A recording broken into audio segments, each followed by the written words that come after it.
na gukorwo ikihithukira aikari a kaunti ya Laikipia na njira nene na gucungiriria hathara nene na makiria kumana na kurwo kwa mahiu mao.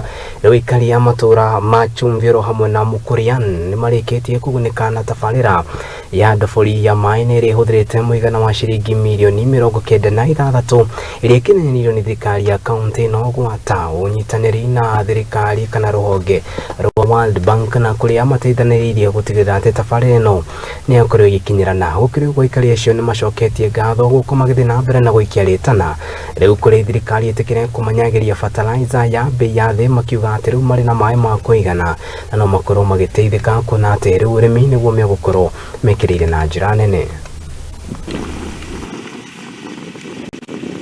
Maji ni overflow. Tunapatanga labda mara moja kwa wiki mbili. Ndio nimelima hii kasehemu kidogo. Na kutoka hiyo maji ya overflow yanza kukuja, tunaona faida sana. Mboga kama hizi mnaona hapa. Tulikuwa tunaendea town inaitwa Timau, 16 km kutoka hapa. Sasa tunashukuru hii mboga tunaweza kupata kwa mashamba yetu.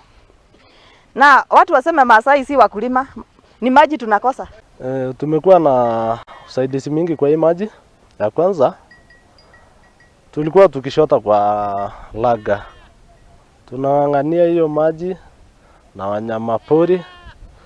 Vita mingi baina ya watu na wanyama pori tulikuwa nayo, sasa hiyo hakuna. Maji ikipotea 1 week, hata ile shida inakuwa mingi sana kwa maboma, kwa sababu wale maboma zingine ambaye haina stock, labda hii maji haifikii, wale kidogo mko nayo inaisha. So tunaomba hata ikiwa serikali watatushikilia mkono, wasiwe wanachelewesha hiyo maji kutufikia. Itakuwa labda after 2 days tuko na maji.